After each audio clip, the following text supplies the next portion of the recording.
어쨌든 저는 대한민국에 살면서 인생의 절반은 저기 김대중 당을 지지했었고, 그리고 이제 20대 중반 그런 이후로는 보수를 지지했던 그런 입장입니다.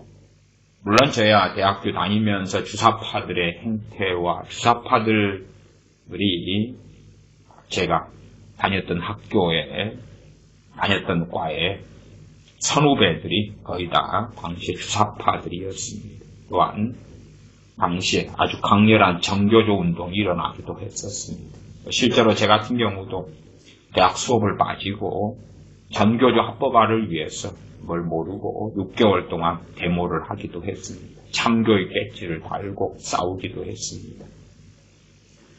그리고 이제 몇 년 뒤에나 정교조의 실체를 알게 되기도 했지요. 어쨌든 저는 전라도 태생으로 인생의 반은 더불어민주당 같은 패거리, 또한 김대중의 세뇌된 채 살았다가 인생의 이제 후반은 보수를 지지하고 우파를 지지하는 속에 살아왔다. 그런 간략한 이야기를 하겠습니다.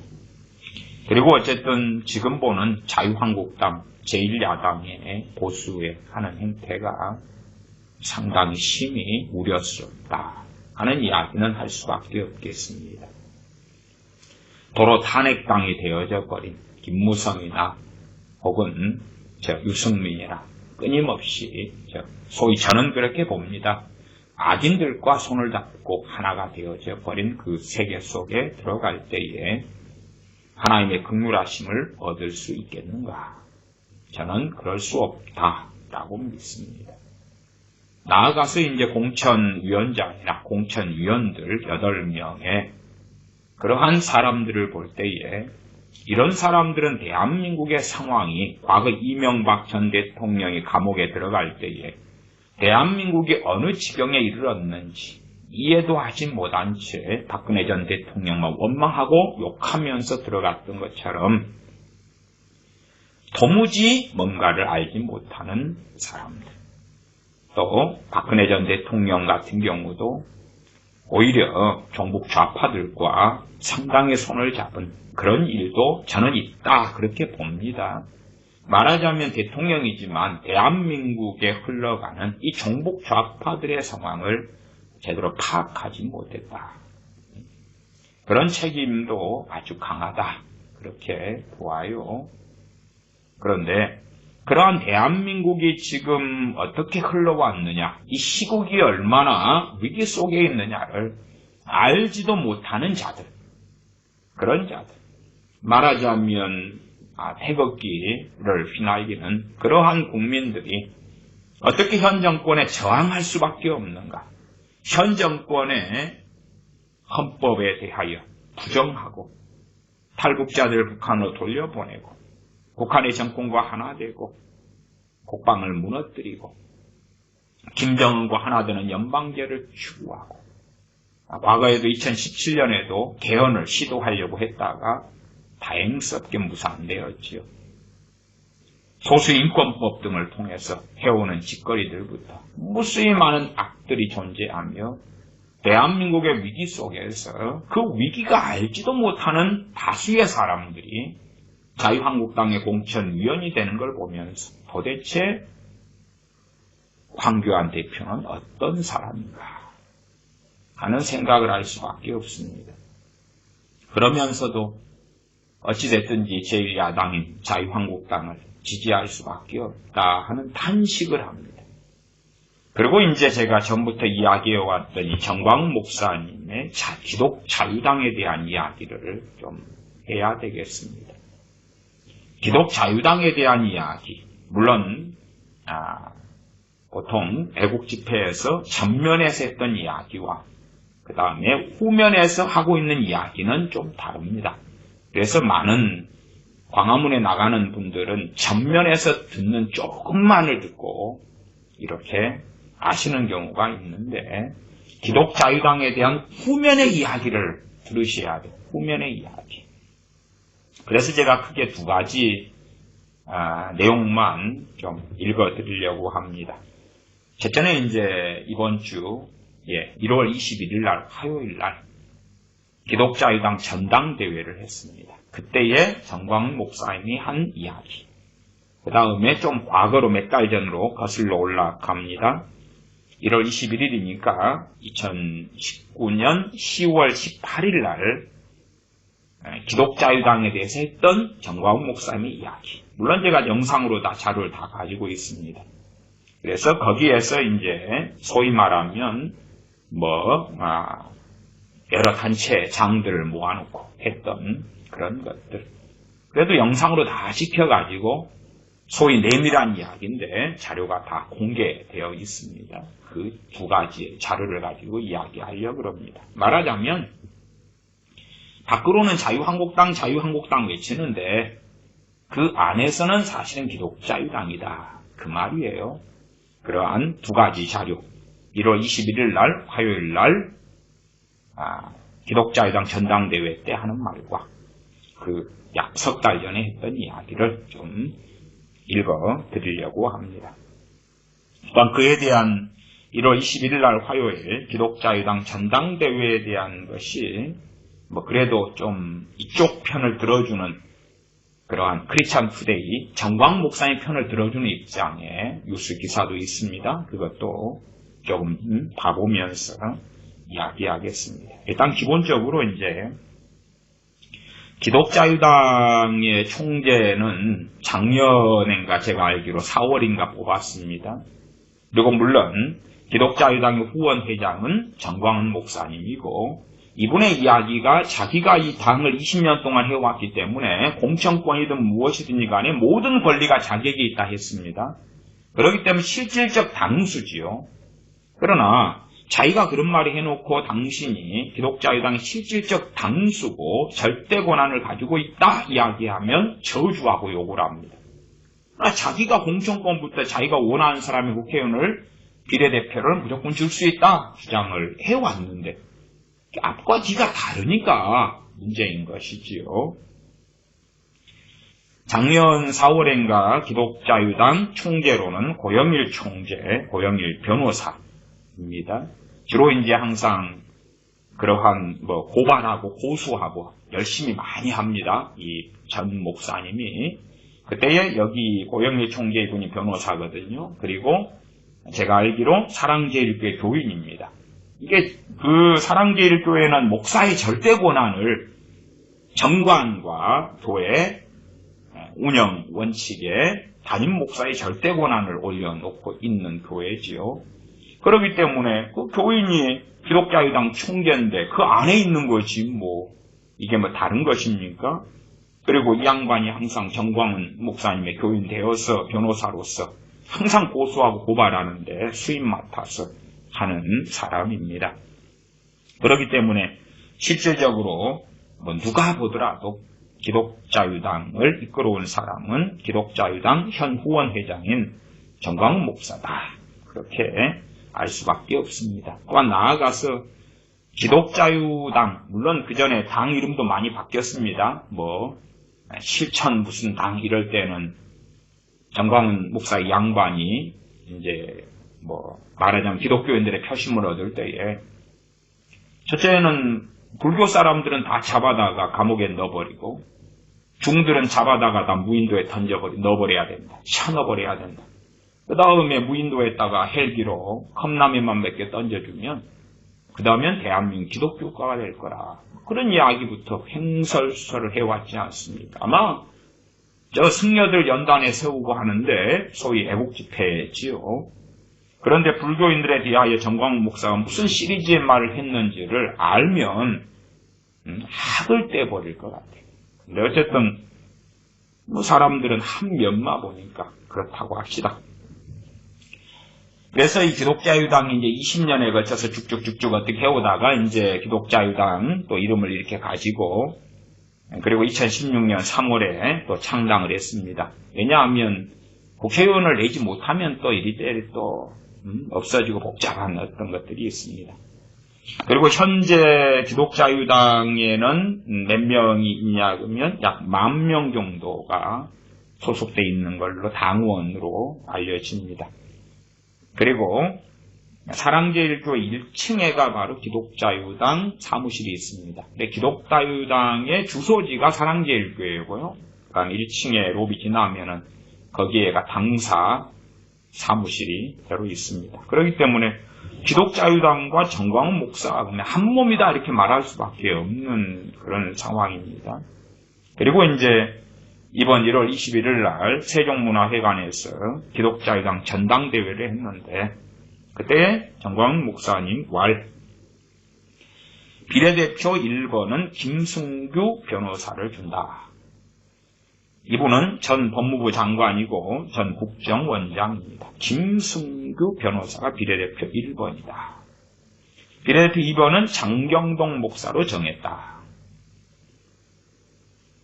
이 김승규 변호사 이분은 사실은 이제 저는 익숙합니다. 모르는 분들은 잘 모르실지 몰라도 법무부 장관이었든 아니든 떠나서 이제 2018년 12월에 거기에서 이제 한기총 증경대표회장 3명, 정광훈 목사, 그 다음에 김승규 변호사, 그 다음에 변수 목사 모여가지고 변수 목사 2단 해제한 그 집회가 그때 벌어졌거든요.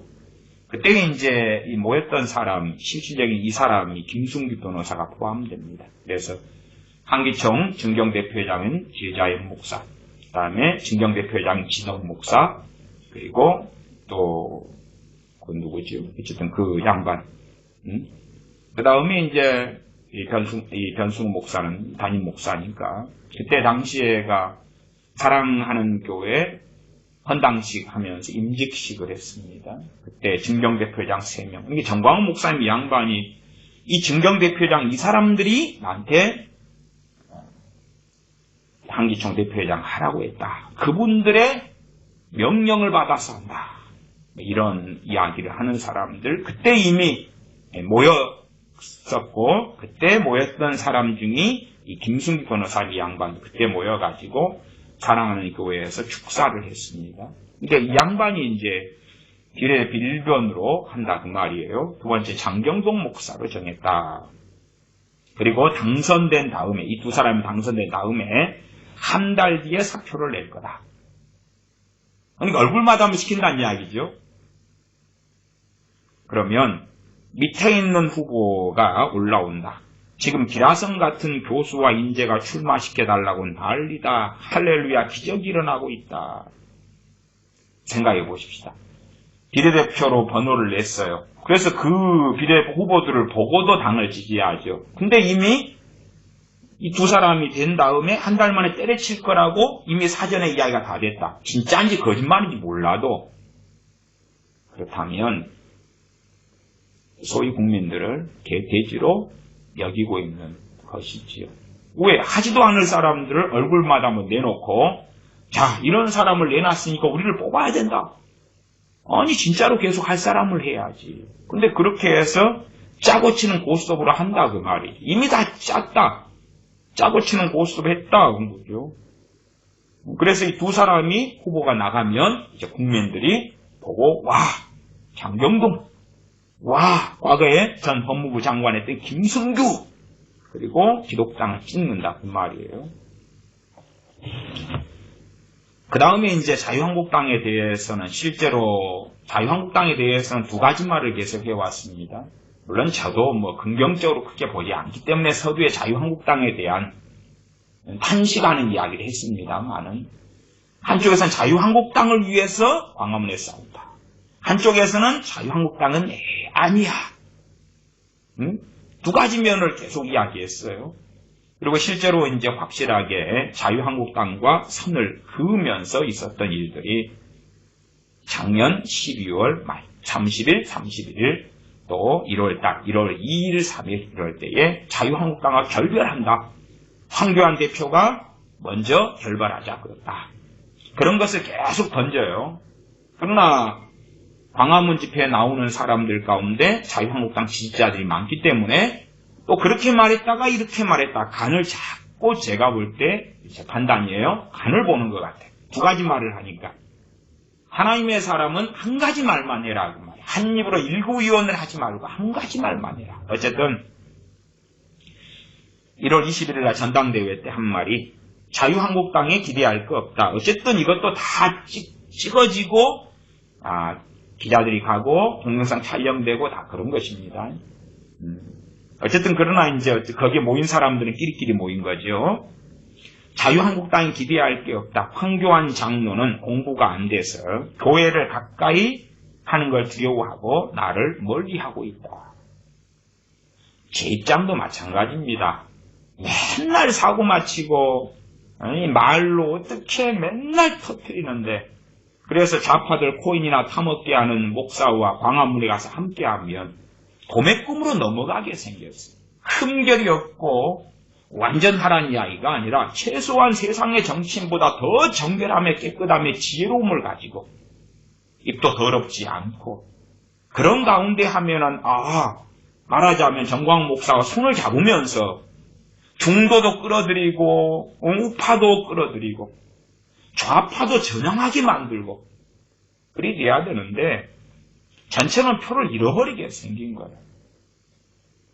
우물 안에 개구리 정저지화로 있는 사람들은 광화문에 모이기 때문에 우리가 전부다. 우리가 대한민국의 중심이다. 대한민국의 여론이다 생각할지 몰라도 절대 안 그런 것이에요. 절대 그렇지 않아요. 어리석은 사람들은 자기가 다 한 줄 아니까. 그래서 왜 항상 황교안 대표는 광화문 집회에 안 나오느냐. 함께 손잡자. 정기재 집필 같은 경우도 또 그렇게 발언했다가 저렇게 발언했다가 양반도 왔다 갔다 많이 하는 사람이거든요. 어쨌든 그래서 황교안 장로는 공부가 안 돼서 교회를 가까이 하는 것을 두려워하고 나를 멀리하고 있다. 왜 그게 교회예요? 광화문에 나가면 광야교회? 몇 명인데. 그래서 항상 일반화를 시키는 거예요. 마치 자기 한 명이 30만의 어떤 목회자가 있다. 과장해서 이야기하면 그 대표성. 한기총이 대한민국을 대표하는, 한국교를 대표한다는 대표성. 대표된 지 무너진 지 오래됐어요. 2012년부터는 한기총은 이제 한국교의 대표성을 잃어버렸어요. 교회 숫자는 20%고 진짜 교인 수는 3%밖에 안 돼요. 중소 교회들만 거기 들어가 있습니다. 어쨌든 저는 그래도 한기총이 유지가 되기를 바라는 사람에 속해요. 그러나 이런 식은 안 된다. 이런 식의 이단 해제라든지 이런 식의 정말 그런 건 안 된다. 계속 정광훈 목사님의 이야기는 우리는 기독자유당의 힘으로 대한민국을 살려내겠다. 500만 표를 얻으면 정의당 같은 것은 쓰레기통에 처박을 수 있다. 참 멋진 이야기죠. 자, 질문자가 질문했습니다. 기독자유당과 자유한국당 중에 어디를 찍어야 하느냐. 그 질문에 대하여 당연히 기독자유당 찍어야 한다. 이게 진심이에요. 잘 협력해서 그쪽은 지역구에서 다 당선되기를 바라고. 이게 비례대표는 너희들이 탐내지 마라. 비례대표는 우리가 다 먹겠다. 우리는 비례대표로 당선돼야 한다. 될 수 있는 대로 충돌하지 않을 거라. 왜? 기독자유당은 어차피 지역구에 사람도 없거든요. 낼 수도 없고 수준도 안 되고 낸다 해도 지명도 인지도도 없고 누가 찍어줍니까? 당연한 이야기를 우리가 지역구는 양보해 줄게. 지역구는 너희 자유한국당이 먹어. 그러나 비례대표는 우리가 먹을 거야. 그래서 당을 찍을 때는 자유한국당이 아니라 기독자유당을 찍어야 한다. 당연히 기독자유당을 찍어야 한다. 될 수 있는 대로 충돌하지 않을 거다. 충돌 안 하겠죠, 그러면. 그러나 자유한국당이 비례대표를 포기합니까? 그럴 리가 없잖아요. 충돌하는 건 당연하죠. 그러면 이제 이 전 목사님 이야기는 비례대표에서 충돌하는 것은 자유한국당 당신들 책임이야. 왜? 이것은 우리 영토니까 건들지 말라 그랬잖아. 너희들이 건든 거야. 이런 방식으로 가겠죠. 다음에 정광훈 목사와 국민혁명당 창당된 이야기를 조금 짧게라도 하려고 합니다. 국민혁명당도 또 둥글납작한데요. 어쨌든 그것도 만들어졌습니다. 앞으로 어찌 될지는 지켜봐야 되겠습니다. 개괄적인 이야기를 하면 이제 16년 전 제17대 총선에 처음 도전했다가 실패했다. 그리고 18대에서는 약 44만 표를 얻었다. 그때가 18대. 그다음 20대에서는 63만 표를 얻었다.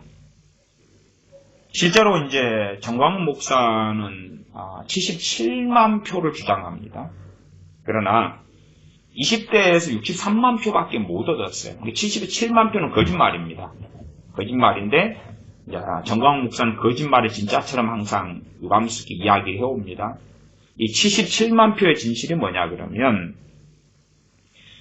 이 기독자유당 말고 기독당이 따로 있습니다. 그리고 당연하게 2016년에 20대 총선 할 때에 그때의 정광훈 목사의 원체 빤스 목사로 유명하거든요. 그렇기 때문에 정광훈 목사 때문에 기독교인들을 이제 선동해서 기독당을 찍어야지 나라가 산다 그랬단 말이에요. 그때 기독자유당과 기독당이 있었어요. 그때 기독당도 표를 당시에 12만 9,978표를 얻었습니다. 약 13만 표예요. 13만 표. 그것과 63만 표 합치면은 약 77만 표 가까이 나와요. 그러니까 정광훈 목사 주장에 그 12만 9,978표가 다 내 표였는데 당 이름이 기독자유당과 기독당 이렇게 혼합되고 섞이니까 잘못 찍은 거야. 그러면 그 12만 9,978표도 바로 내 거야. 그래서 77만 표를 얻었어라고 주장한 거예요. 그 전에가 44만 표, 18대에서. 20대가 63만인데, 실제로 63만인데, 77만 표라고 주장한 거예요. 그리고 이제, 며칠 전 전당대회에서도 77만 표 얻었다고 버젓이 거짓말이에요. 왜? 진실로는 기독당과 기독자유당 표가 다 나를 보고 지지하고 찍은 거다. 그 말이에요. 그러나 당 이름이 엇갈려가지고. 그래서 어떤 사람이 또 질문합니다. 그 기독당이 있어요. 기독당은 김현욱 대표입니다. 그 기독당과 통합은 안 하느냐? 통합 안 한다. 그거 뭐 통합해나 봐야 또 다른 사람들이 기독당 이름 걸고 나와가지고 그 당을 돈 주고 나한테 팔아먹으려고 그럴 건데 그런 거 뭐라고 통합하냐? 어차피 이제는 사람들이 착각해가지고 기독당에 표 찍을 일이 없다. 이제는 그렇게 안 하니까 다 그대로 들어올 거라. 그렇게 이야기합니다. 그래서 이 정광훈 목사님의 정확한 이야기는 지난 총선에서 77만 표를 득표했다. 거짓말이에요, 이건. 선지자님 모일 때 이런 거짓말 하면 안 됩니다. 63만 얼마입니다. 네. 항상 그렇게 거짓말 하시네요. 기독당의 표고, 자기 기독자유당 표는 63만 표예요. 실제로 77만 표가 되면요, 비례대표가 3%, 당을 찍어주는 3%의 비례대표 국회의원이 하나거든요. 지금은 이 연동형은 이제 공식도 복잡하고 많이 바뀌었는데, 과거 연동형 비례대표제 전에는 3%면 77만 표만 딱 국회의원 하나 나와요, 비례대표가. 그러면 당신들 국회의원 어디 있는데? 없잖아요. 왜 그렇게 거짓말을 해요? 그러니까 앞뒤 꼭지를 아는 제 입장에서는 왜 저 양반 입에 탈면 거짓말이지 그러고요? 모르는 사람은요, 야, 진실하신 선지자님, 정말 선동을 잘해주시네. 소망을 주시네. 그래. 소망을 주시네. 그런 소망이 진실이면 좋겠습니다. 그래서 그동안 제가 애국운동을 앞장서서 했기 때문에 올해는 300만 표는 될 것입니다. 세상 사람들도 이제 기독자유당을 찍겠다고 합니다. 지난주에도 제가 지방에서 애국대회를 인도했는데 불교인들까지 와서 나라를 살려달라고 했습니다. 4월 15일에 기독자유당이 폭풍을 칠 것입니다. 폭풍을 칠 것입니다. 이게 300만 표는 좀 줄이고 이제 500만 표 이야기는 항상 해왔다가 자신이 요즘에 떨어졌는가 300만 표하고 500만 표를 1월 21일 날 전당대회에서는 말이 왔다 갔다 합니다. 왔다 갔다 해요. 계속 이번에 이야기를 읽어보면 4월 15일 총선 최고의 소식은 바로 기독자유당의 국회 입성이 될 것이다. 정교분리의 원칙은 교회에 세금을 부과하지 않게 되어 있는데 이제 누구를 씹냐 그러면 박근혜 대통령과 황교안 이 양반이 종교인 과세를 시행했다는 거예요. 그래서 그들을 공격해요. 정교 분리 원칙을 그들이 어기겠다는 거죠. 교회 세금을 부과하지 않게 돼 있는데 종교인 과세를 박근혜 대통령, 황교안 총리 시절 통과시켰다. 자유한국당이 기대할 수 없다. 황교안 대표도 앞에 제가 읽었던 이야기, 공부가 안 돼서 교회에 가까이 오는 것을 두려워한다. 광화문 광장에 모이는 사람 중에 80%가 기독교인이다. 우리 힘으로 대한민국을 살리겠다. 500만 명만 찍어주면 제3정당 원내교섭단체가 될 수 있다. 500만 명. 하나님께서 우리에게 능력을 주셨다. 기독교인 1천만 명 투표권을 주셨다. 기독교인들의 투표권을 던지면 주사파가 박살나고 사탄이 물러간다. 500만 표를 달라고 막 500만 표. 그리고 그러한 주장은 이제 뭐 항상 해왔던 것입니다. 그래서 전의 이야기도 하는데요.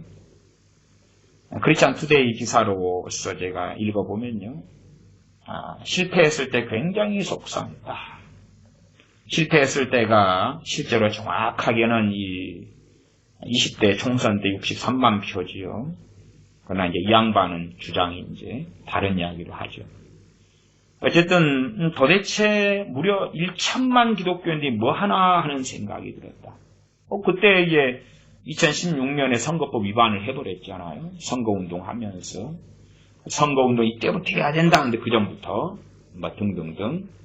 그래서 감옥에 이제 10개월인가 내려서 2달 들어가고 집행유예 보석금 내고 했는데 그것이 마치 좌파들의 공격인 것처럼 그렇게 선동을 하기도 했지요. 애국자로서 내가 순교자의 사람으로 2개월간 감옥살이 했다.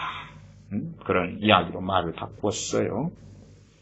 어쨌든 이 기독당에 대해서도 조영기 목사님, 김중훈 목사님이 처음에 하라는 것이다. 그리고 기독당이 제대로 서지 않으면 동성애 이슬람 차별금지법이 막지 못하고 그리고 뭐 대한민국에 어찌게 망한다. 뭐 그런 이야기지요. 그리고 이제 크리스찬 투데이 기사니까 중복되는 게 좀 있겠습니다. 저도 이 바다 적은 거다고요. 지난 총선에서 77만 표를 득표했다. 그건 아니다 그랬지요. 63만 표지요. 그동안 제가 애국운동을 앞장서서 했기에 올해는 300만 표는 될 것이다. 해상 사람도 기독자유당을 찍겠다고 했다. 그래서 기독자유당의 폭풍이 4월 15일 날은 질 것이다.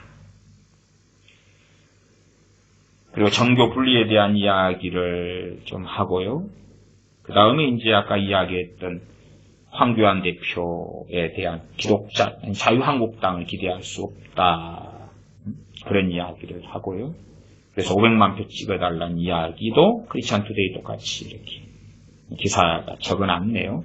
그 다음에 이용훈 목사님, 그 여의도 순복음교회 이야기도 했습니다. 크리스찬 투데이에서는 제가 기사를, 정광 목사님 발언을 보면, 제가 한기총 대표회장을 할 수 없는 상황이었는데, 감옥에서 나온 뒤에 선거법 위반으로 감옥에 들어간 것입니다. 고성 내고 나온 거고요. 어른들과 이용훈 목사가 권했다. 그 어른들은 이미 변숙 목사와 함께 2018년 9월에 사랑하는 교회에서 모여서 거기에서 뭘 했습니다. 어쨌든 나는 기독자유당만 하겠다고 답했는데 이용훈 목사가 여의도에서 100만 서명을 받아서 줄 테니 한기총 대표회장직을 맡아달라고 했다. 한기총 대표회장하고 여의도 100만 서명하고 상관은 없습니다. 상관없어요.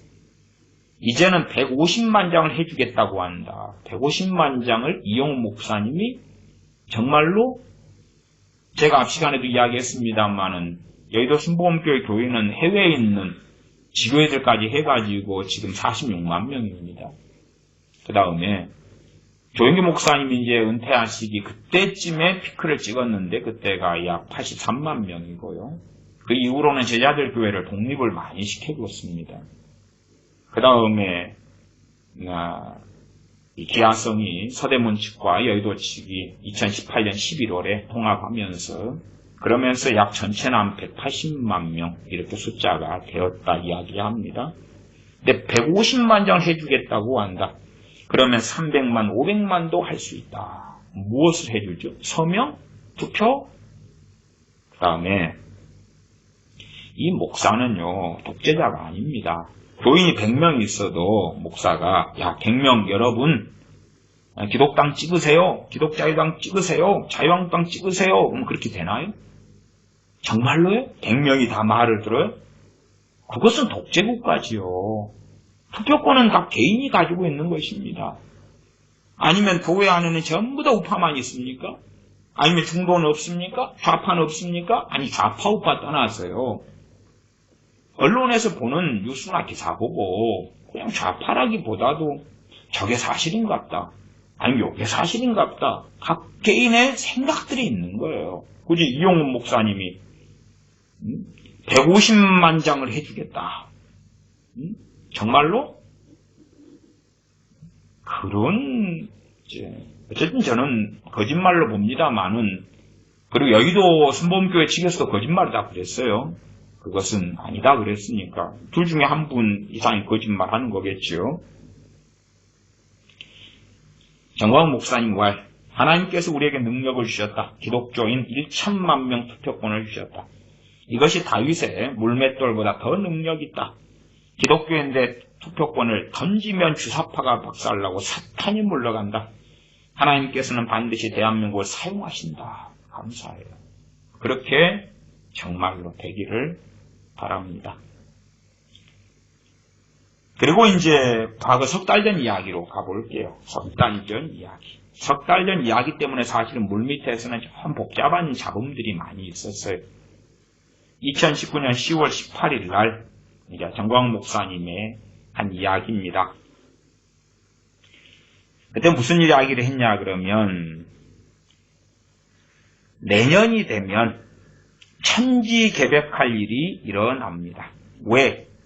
현재 기독자유당의 현재 상태가, 이게 10월 18일이에요 이게요. 항상 겉으로는 자유한국당, 우리가 자유한국당을 위해서 아스팔트에서 이렇게 수고한다. 그랬을 때예요. 전면에는.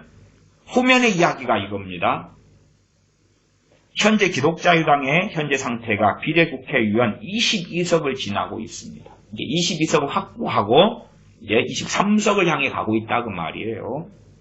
이건 20년 동안 개인적으로 나 혼자 해온 것이다. 22석. 내 맘대로 공천하면 그만이야. 왜? 누구도 말할 사람 없어. 나 혼자 해온 거니까. 이건 공개적인 자리에서 한 것입니다. 동영상 자료가 있어요. 내가 기도하다가 무슨 생각이 들었냐. 에이, 이거다. 한국교회한테 퍼드려야 되겠다 해서 17개 광역도시별로 국회의원 하나씩 나눠줄 생각이다.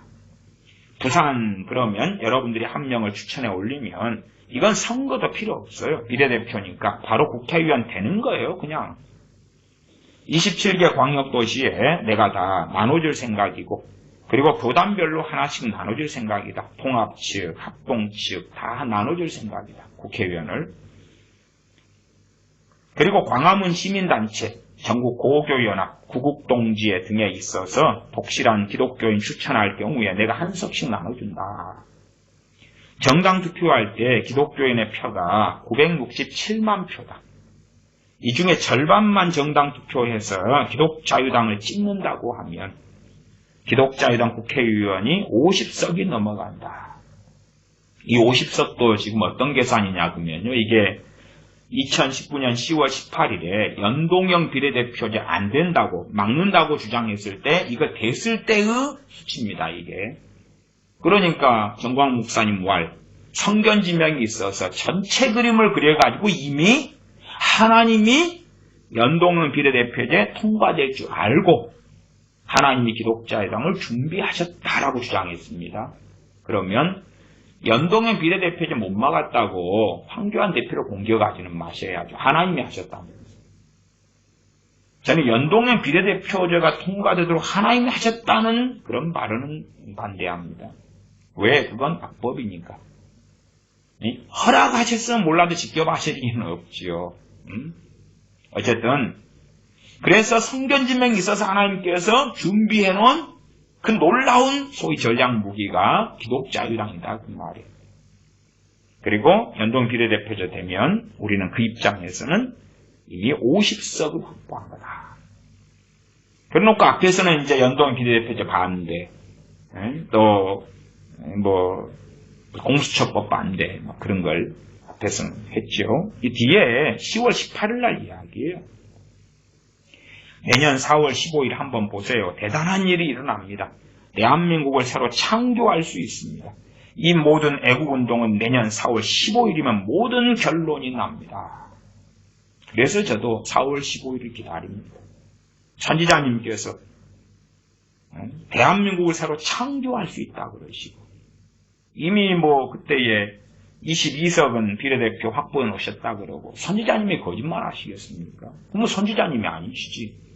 심지어 선지자 떠나서 목사의 양심을 가지면 목사도 성령 인도하심을 따라서 할 테니까 위대하신 이 목사님, 이 선지자님께서 뭐 틀림이 없으시겠지. 틀림이 없으시겠지. 저는 2020년 1월 4일 날 이정훈 교수님이 한 시국진단에 상당히 찬성하는 입장입니다. 이 시국진단을 페이스북에 올려놓고 이정훈 교수님이 엄청 욕을 먹지요.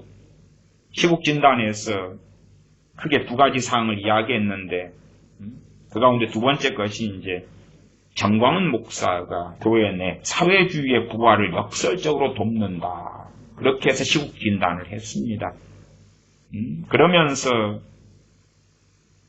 정광훈 목사는 10월 3일 전국 이후에 중요하고 큰 일을 했다. 그 후에 크고 작은 신앙적 말실수 그리고 가로해놓고 물음표입니다.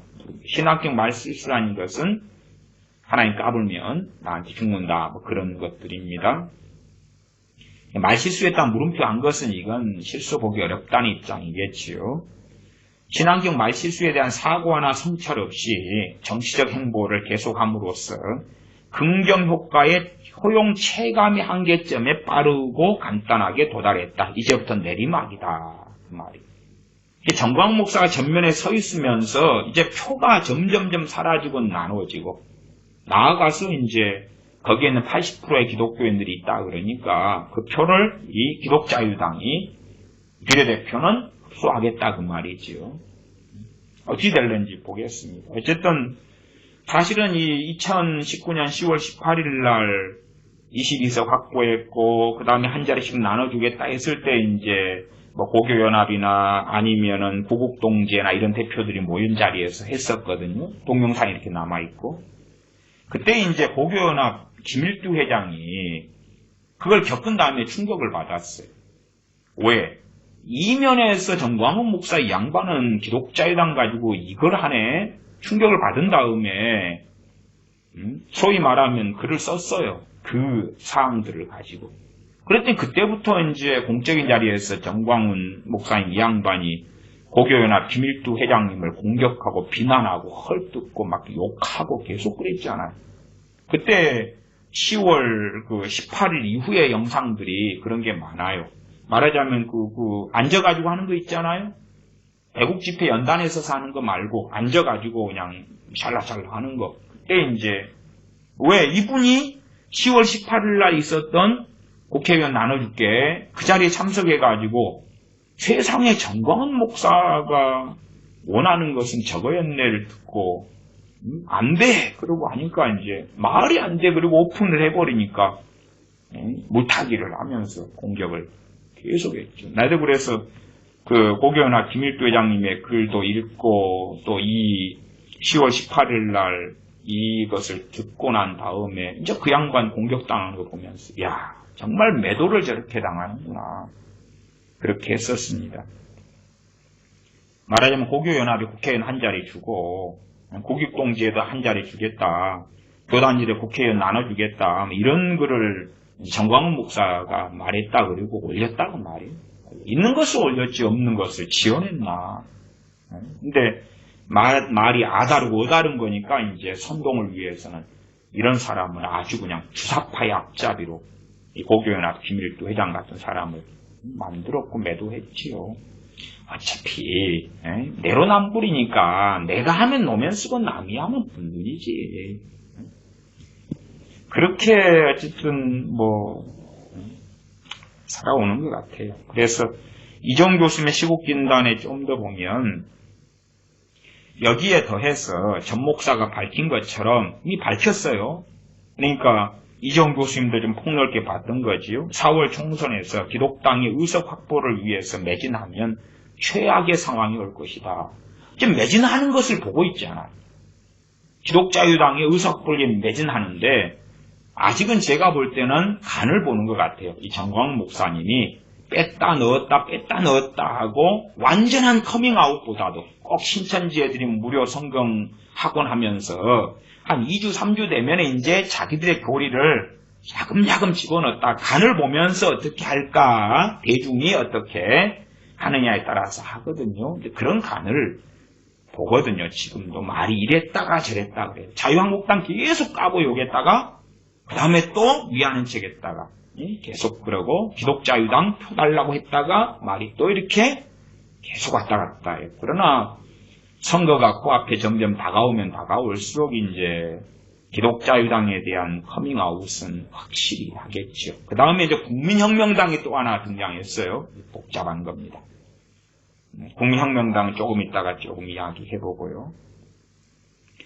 그래서 이종 교수의 시국진단에 만약 전 목사님이 스스로 정치적 야망을 내려놓으시고 총선 이후 교회에 닥칠 쓰나미에 대비하는 축성에 함께 하신다면 그동안의 고생, 헌신과 함께 아름다운 결말이 예상되지만 그렇게 하실 가능성이 없다고 봅니다. 그래서 얼마나 욕을 많이 먹습니다. 저는 그러나 물론 지금 현재 내려온다 해서도 아름다운 결말을 볼 걸로는 저는 그런 부분에 찬성하지는 않습니다. 그러나 어쨌든 좋게 이종 교수님이 이야기하셨네요. 다음 이종 교수님은 이제 그 이현주 의원과 함께 하기 때문에 또 그에 대해서 욕을 엄청 먹고 있죠. 어쨌든 저는 그러면서도 보수의 표를 줘야 된다 그런 입장이고, 그러나 비례대표에서 기독당의 표를 주는 것은 부담스럽게 기독자유당은 아니다. 찍고 밀려면 자유한국당의 표를 주어야 한다. 비례대표도 그렇다. 그래서 최소한의 할도리는 크리스천이든 우파 시민들이든 해야 된다. 저는 그렇게 말씀드리는 것입니다. 정광 목사님은 점점 이제 일단은 300만 표 정도는 그전에 500만 표라 했다가 이제 300만 표 왔다 갔다 해요. 그때 따라 눈치에 따라서. 표가 그렇게 200만 표가 쉽게 변하나요? 어쨌든 그분한테는 200만 표는 아무것도 아니실 테니까. 그래서 500만 표 이제 확실하게 얻는 것은 매진을 하시겠죠. 과연 어찌 될런가. 자유한국당의 비례 이 대표 국회의원들의 표심은 얼마나 얻을 수 있을 것인가. 어쨌든 4월 15일은 점점 다가와 갑니다. 커밍아웃을 더 하겠지. 하려면은 명분을 세워야 돼. 명분. 자유한국당이 얼마나 악한가. 황교안 대표가 그래서 이 전당대회에서는 황교안 대표가 박근혜 대통령과 함께 교회의 이 정교 분리를 제대로 안 하고 그다음에 세금을 내게 했고 그런 주범들이다. 이렇게 이제 한 거지요. 그런 명분을 자꾸 만들어야 돼. 그래야지만이 광화문 집회에 모인 사람들이 야 이제 자유한국당은 믿고 신뢰할 게 없어. 저놈들은 버려버리자. 그렇게 명분을 그냥 던져줘야 돼. 계속 던져줘가지고 선동을 해서 진정한 답과 그리고 해결책은 기독자유당에만 있다. 그렇게 나와야 되는 길로 걸어갈 수밖에 없겠지요.